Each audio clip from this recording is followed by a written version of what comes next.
Good afternoon, everybody, and thank you for joining us in today's webinar session. We are very delighted here at CryptoUK to be joined by one of our more recently joined members, Jumio, and we are going to be spending some time this afternoon looking at the topic of strengthening trust in crypto with the power of identity intelligence. Just some housekeeping for everybody on the call. There is an option throughout this session to ask questions, which you can position to myself and Reinhard. You will see that there's a chat function. It should be on the right-hand side of your screen. Please feel free to add any questions throughout the session. We've allocated plenty of time at the end to answer any questions that you have. And honestly, please be as open as you wish with any question. There is nothing in there that we're not prepared to answer. And if there is, then we can certainly come back to you if we don't have the answers straight away. I'm delighted today to be joined by Reinhard, and I am going to hand over to you now to make your introductions and to start the session for us. Thank you, Sue. Let me share my screen. So just a second. You just tell me if everything works out. Perfect. Excellent. So thank you. Good afternoon, everyone. And thanks for having me on the webinar, Sue and CryptoUK. This is amazing. Really looking forward to it. So my name is Reinhard Hochrieser. I'm the SVP Product and Technology at Jumio. We're a global leader in identity and intelligence. And today I want to talk about something that sits at the very heart of every crypto platform's success from my perspective. And crypto platforms today operate, I'd say, in one of the most demanding and challenging digital environments. On the one hand, we have super strict regulatory requirements, meanwhile. Identity verification, AML compliance, KYC obligation, travel rule requirements, you name it, and the list is growing, right? And on the other hand, we have the end users, and they are expecting a fast and seamless onboarding, instant access to their accounts, to their wallets, and so that they can trade, right? This is how things work as of today. And the challenge is maintaining the strong trust and compliance without slowing down the user experience. And this is what I try to kind of unpack today with all of you together. I'm really excited. I try to kind of make this exciting, and I'm also looking forward towards the Q&A at the end of the webinar. So identity verification is essential for crypto platforms, right? And there's no way around it. You guys need to verify your users to first comply with regulatory requirements, but also to protect your platform, right? And the problem is every additional step you're adding into the onboarding process is friction. And we all know also from our private lives, right? We are allergic against, friction. So users want things to happen fast and seamless, right? And if things are taking too long, we would simply abandon, right? And crypto platforms and operators and others are caught in between those two competing priorities: strong, compliant, and seamless user experience. And getting either one of those wrong is costly. So let's look into those or into numbers, because this is not something I made up, right? So from a compliance side, we know that weak controls are the door opener for fraud, be it synthetic fraud, account takeovers, doesn't really matter, right? So in 2025 alone, crypto exchanges were hit with $930 million in fines, right? And this is more than banks and other firms combined. And on the conversion side, the picture is similar, right? So if things are taking too long, so if it feels slow, if the onboarding feels slow, roughly 50% drop off, and more than 70% of the crypto users abandon before they even making a deposit, which is a problem because this means revenue is walking out of the door, right? You cannot monetize the users. And so the big question is really, how do we close this gap without compromising compliance? And sometimes, and we will see that later on, risk isn't even visible until it's too late, right? So let's dive a little bit into fraud. And when I think about how everything started. You know, I'm in the industry for roughly 15 years now. So when I look back 10 years, fraud was completely different to what we see as of today. And fraud was kind of visible back then. So if you knew what to look for, it was obvious, right?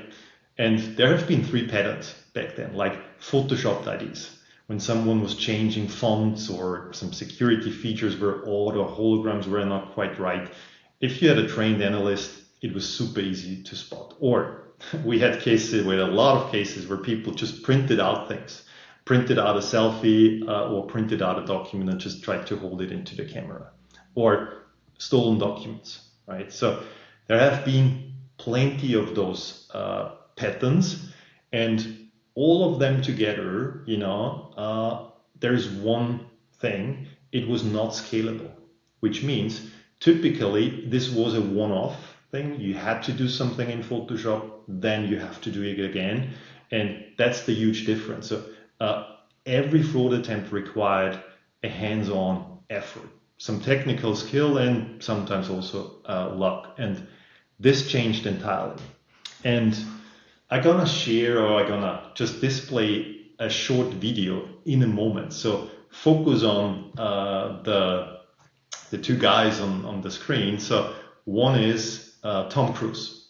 I picked a short clip from YouTube where he's talking about Top Gun 2, and I used an off-the-shelf Gen AI solution to morph my face onto him, and I also exchanged the background. So let's move to the slide. To the They next wanted one. me. Oops, sorry. Gonna just start. They wanted me to make Top Gun for about a year, and I was, and then Tony came on, and I went and I met, with Jerry. And if we stop here for a second, right? If you see those fakes next to each other, it's obvious, right? But if I would have shown you only my part without the one from Tom Cruise, it would be impossible for you to really tell me if it's a fake or if it's a real person. And this is off-the-shelf product. So think about it. If I can do that with my limited technical experience, just think about what fraudsters can do right now. So the landscape clearly changed over the last, I'd say, 12 to 18 months. So today's fraud is invisible to a single check. And what that means is you cannot just look into the image of the document or in someone's face and tell immediately, no, this is fake. That's not possible anymore. So fraud has become industrialized. And what I mean by that, now with AI, it's scalable. You can produce hundreds, thousands, tens of thousands of fakes within seconds. And what we see within our industry and within our environment are essentially 3 patterns.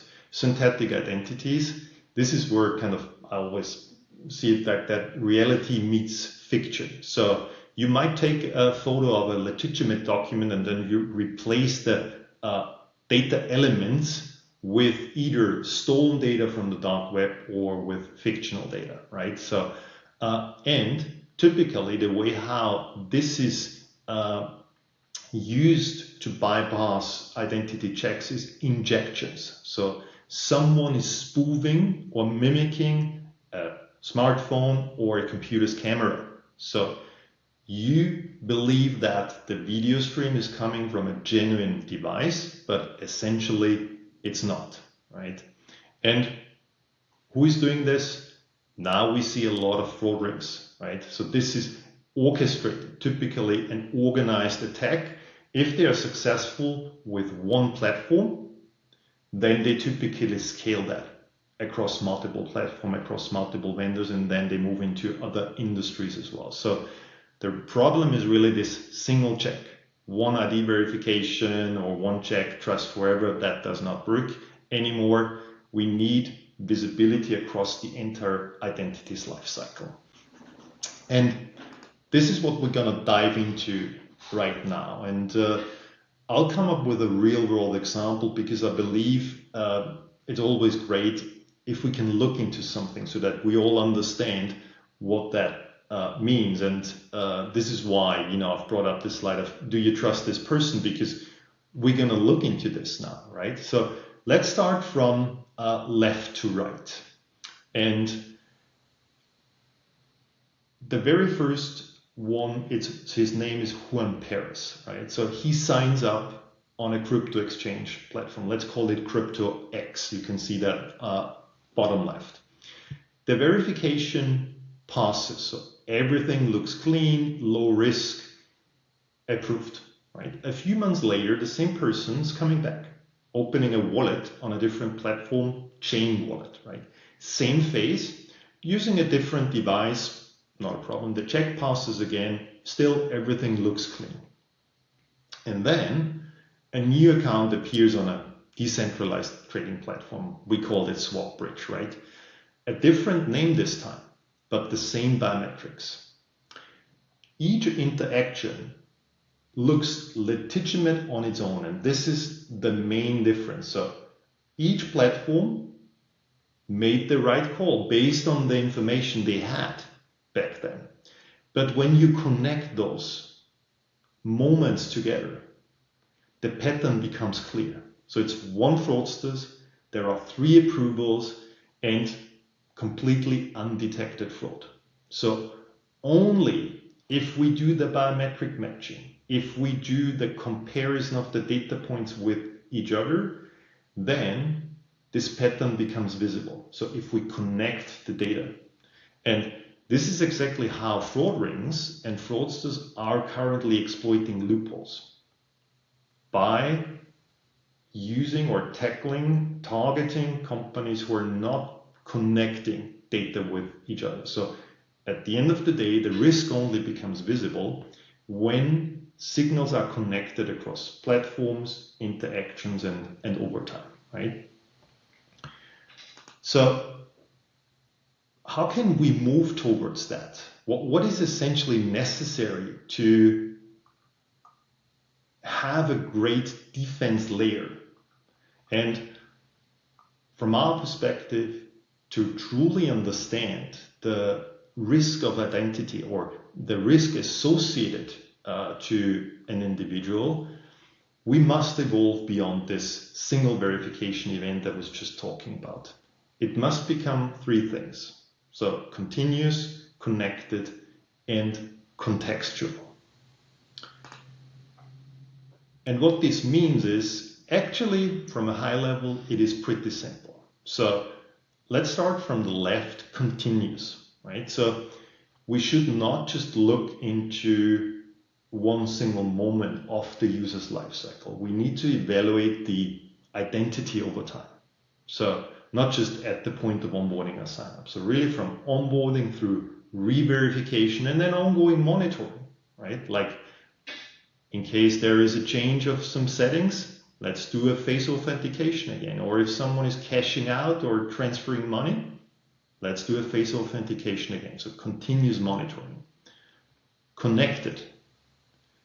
We need to link signals across account, across devices, and across transactions, because the identity itself is not isolated, right? And we've seen that in the previous example, in the real world example I demonstrated, that the fraudster used 2 different devices.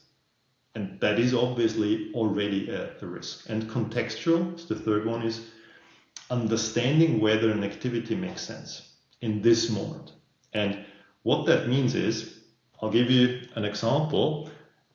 If I would sign up for 5 crypto platforms within 1 hour, that's obviously an unnatural behavior.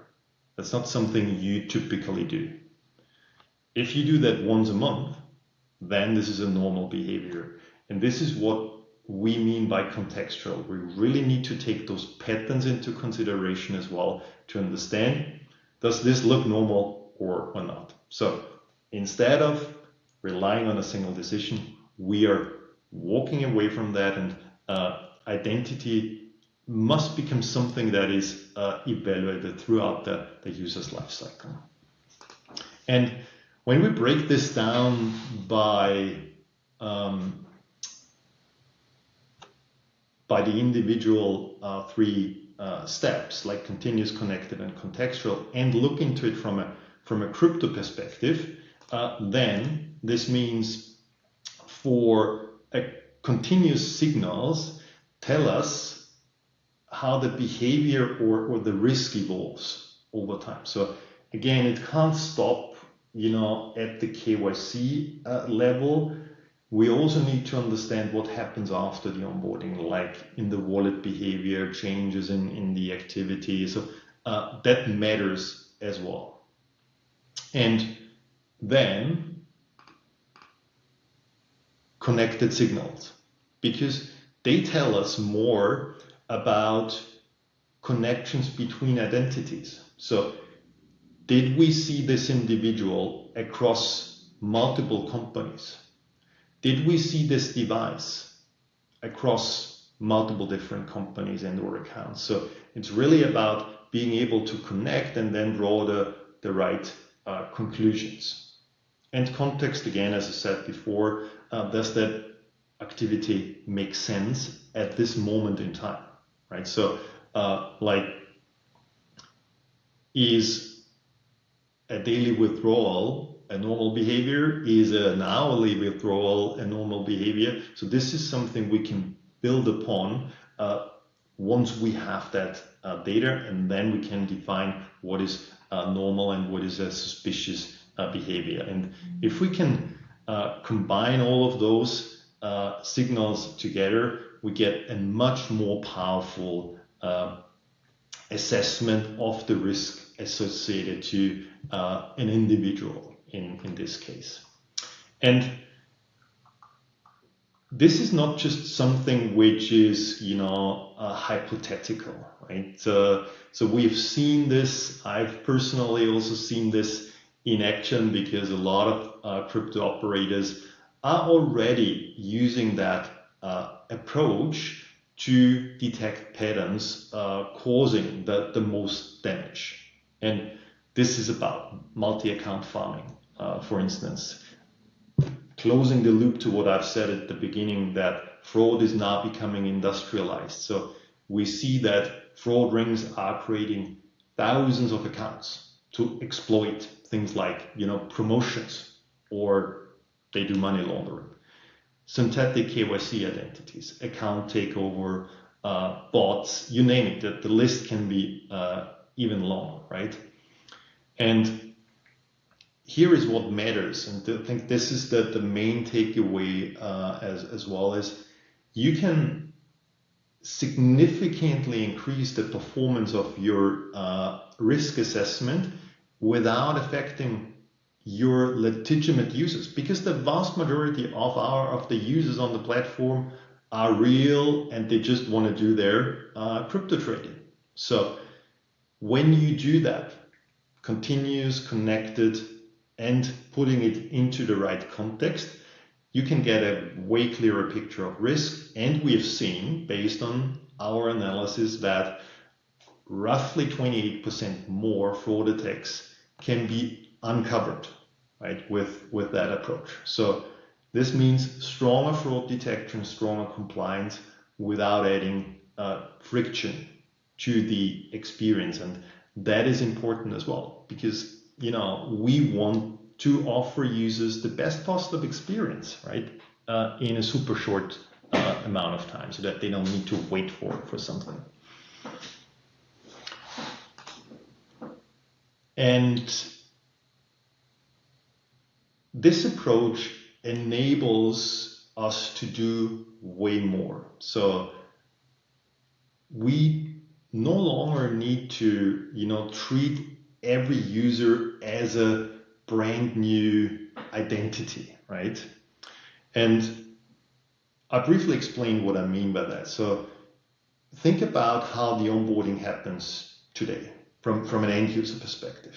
You have to upload an ID, you take a selfie, then they wait for verification, and if you do that on a different platform, you have to do that all over again and again and again, right? So it's very repetitive and it's frustrating. And this is one of the biggest drivers for drop-off, right? So we've seen that at the beginning. A lot of users are dropping off, not because they don't like the brand, they're just, they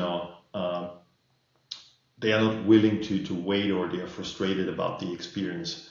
So this is why we've, thought a lot about this, and why, do we even need to verify a user if we have already seen them? If we already know this particular user is good, right? No risk, nothing. So when we apply that kind of approach, the identity can become reusable. And what that means is a previously verified user. So if we have seen someone before, we can instantly approve the user by simply taking a biometric instead of repeating the full document verification process every single time. So one selfie at the beginning, and we can build the contextual. We do a lookup in our consented identity database. We can ensure that there is no risk associated to that individual. And if all the signals tell us, yes, that's good, we can approve the user with just taking a selfie without asking for an ID document anymore, which significantly simplifies the way of onboarding. And if we don't have the user in our consented identity database, we fall back to ID verification. So we ask the user to provide a government ID. So there is no change in the process whatsoever. And the great thing about this is it significantly drives conversion. So we've seen that in our customer base, that roughly 60% of our users are able to bypass the full verification. So we are not asking for ID and selfie anymore, we just do the selfie. And this is because we have tens of millions of people in our consented database. So seamless onboarding and 17% increase in completion rates. This is huge, right? 17% more users converted. Amazing. And with the same confidence. That is important, right? So we are not making any shortcuts. We are offering the same confidence, the same compliance measures, the same fraud checks as if we would collect an ID. And this is what really matters nowadays. So to summarize, what I just talked about, identity intelligence and true reusable identity really transforms, how crypto companies, wallets can balance the trust and the user experience today and in the future. And I'd say this is because of three things. First, accelerate onboarding, right? So we can now onboard users by taking a selfie instead of pushing them through the funnel. So faster onboarding, lower drop-off rates, better conversion. Second, fraud detection, right? So because we are taking a lot of signals into consideration, we connect them over time, we take the context, it becomes much easier to detect patterns like, account farming, authentic identities and whatnot, because we are able to, use the whole network of data. And third, confidence in compliance, right? This is important too, because the regulators they have a very close eye on how onboarding, how AKYC, how identity verification is done. So it actually becomes stronger when you evaluate the identity over time and not just at the onboarding stage, right? So this is not an either or anymore. So you don't need to choose between compliance and then user experience anymore. You can finally achieve both, right? By using identity intelligence as your defense layer. That's essentially it from my end. I hope the presentation was kind of meaningful and exciting for all of you. I'll stop sharing here and we can then move into the Q&A. Fantastic. And Reinhard, thank you so much for taking us through that. I think it's just a really fascinating subject, and there's so many elements within there that people possibly aren't considering, but actually really fully understanding how they all interlink and how that process can actually become a lot smoother is a really, really valuable thing. Obviously, I did mention at the beginning, if people have any questions, please do drop them into the chat. There's a couple that have popped up there. I also have a few for you as well. So you're not getting away with it too lightly. There's definitely some that we'd like to kind of just drill down on a little bit more as well. I'll go to the chat first of all. And we've had a question in there saying, what do you think is more of an obstacle for crypto platforms? Do you think it's compliance or conversion? Which is an interesting dichotomy, I guess, as well. It's like, where are those challenges and where do you actually see that being the main obstacle? I guess it also depends who you are asked within the crypto space, right? So a compliance officer might, come up with the answer of course, compliance and fraud fighting. So, but what we hear from and my conversations with a lot of customers, it is conversion. This is what matters a lot, because compliance is a given anyways. Everyone is regulated, or almost everyone is regulated in the same way. So it's really about making it as easy and simple for users like us to open an account and that we can start trading. Yeah. And I think just building on from that, again, I'll come back to the chat in a moment, but I mean, from your perspective, just kind of building on what you've spoken about there, when you're dealing with crypto platforms, are you seeing the challenges that they're facing change and evolve now as the industry starts to mature? I think particularly if we look at the fact that, we are getting a lot more regulation, a lot more clarity around regulation, and there's going to be a lot more stringency in terms of compliance checks and onboarding for firms. How have you seen those challenges kind of shift and change with the industry as well? Yeah. Regulation is obviously something which brings positive and negative impact, right? So though the biggest shift we have seen, and not just within crypto, within the entire industry, is the utilization of AI for the very positive impact, like us and also the crypto companies using it themselves to build features in a very faster and smarter way. But fraudsters and criminals are using that as well. And I always, when I talk about it, think about it from we are fighting AI with AI. And this is where we are at the moment. And the biggest shift was really about, now you can create picture perfect photorealistic fix of a document of a human. We've seen that video, right, of myself, and this was a 5-minute exercise. I'm not kidding you. And that's for all of us, the biggest problem, right? So regulation helps us because the regulator is forcing companies to have measures to detect that, but they're obviously not prescriptive, right? So they are not telling companies how to do this. This is why we are here. This is why we provide our expertise to kind of raise the bar, because at the end of the day, it's an arms race with the criminals, and it's our job, I'd say, to protect our customers and to raise the bar so that it becomes more expensive for fraudsters to break the systems. Yeah, and I know you touched upon this as well. Obviously, you're building some great products and solutions there that can actually help in terms of the detection side of things as well. And we've obviously seen the market change. But one of the key things I think I picked up on within that presentation is you have those three boxes around continuous, connected, contextual.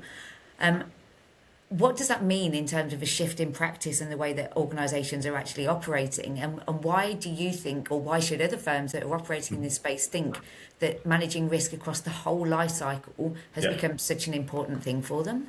Yeah, no, so this is a great question. And I think in this case, I'm not just speaking for Jumio, I'm speaking for the industry because we are all heading in this direction. And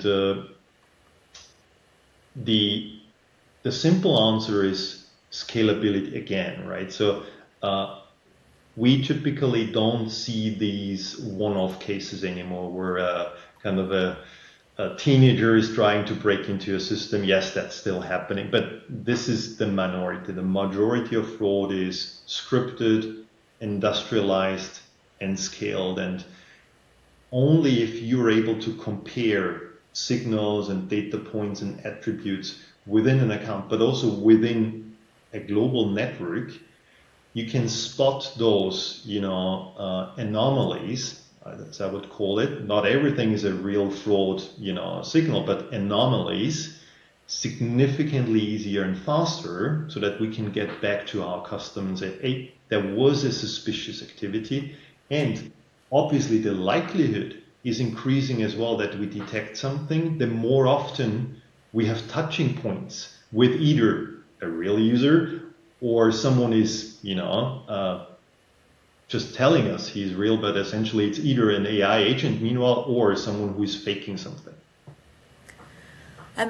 Interestingly, there's a question that's popped up into the chat, and I'm going to kind of tie that into another question that I had for you as well, because I think the two of them interlink quite well. So, we've talked about obviously the connected identity and the reusability, meaning that there is no need for additional re-verification every time. How do you think that shift is going to change the relationship that a crypto exchange has with its customers? And do you think that's likely to see an improvement between both the friction of the onboarding process, and you talked about a very high drop-off rate, but also the trust element as well between organisations and the platform? And I think I'll come back to another question straight after that, because I think that ties in quite nicely. But if you can kind of pick up on that one first, and then I'll add another one on for you. I think it will significantly change the kind of relationship between users and crypto companies. Because if you make it easy, right, to just tell someone, hey, it's still Reinhard, then and we've done studies about that, then you are more willing to accept additional friction. And what I mean by that is taking a selfie, and we do that every day, countless of times, is meanwhile, I think it's in our DNA, right? So for me, this is not even friction anymore if I pull my phone, right? So, and this is why we believe that identity intelligence with selfie only onboarding is the future, as it essentially removes friction, and you can let users know we do this because we want to protect you, right? And I hope this answers your question. Yeah, and I think it leads in quite nicely to a question that's come into the chat as well, which I think is kind of building on that trust element, but also around sort of security and obviously concerns there as well. I'll read it out because obviously you talked about sort of all the retained biometrics that you have and all of the intelligence-backed selfies that you have. How can you confirm that all of this is held in closed systems that are inaccessible to external cyber attacks? And obviously holding this kind of database with all of this information in means that there's a huge risk of that being compromised. So obviously without having to give away, I think it says here, without your trade secrets, how is that kind of validated to the users as well?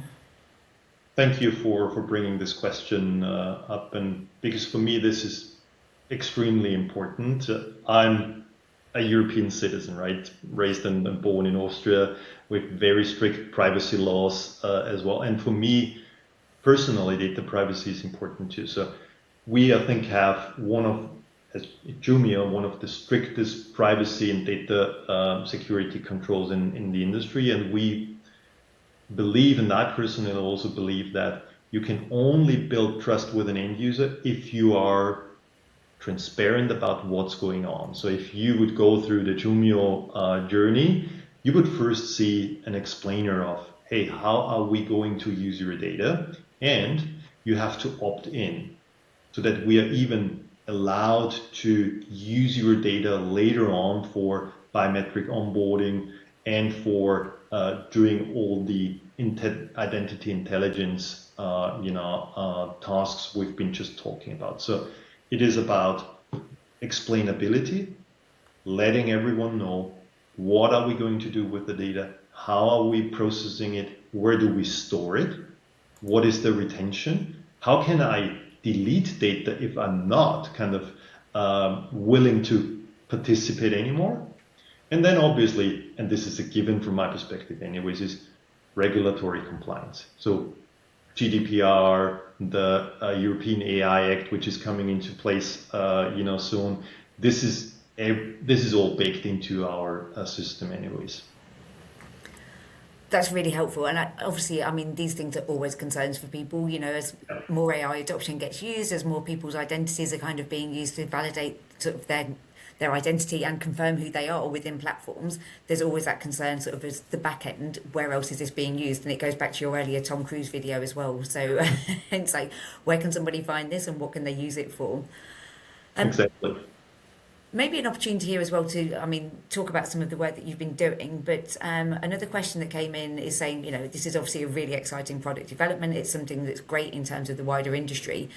Where do you see this going next? And I guess, you know, when you've just launched something and you're still trying to roll it out, it's great. But I can imagine within the industry you're in, you've always got the eye on what happens next. Yeah. So where do you think the next big developments will come from? So obviously, this selfie-first approach will be rolled out globally. I think in the next 1 to 2 years, we're going to see a big shift, not just with Jumio, but with all the vendors in the industry, that we're moving towards that approach.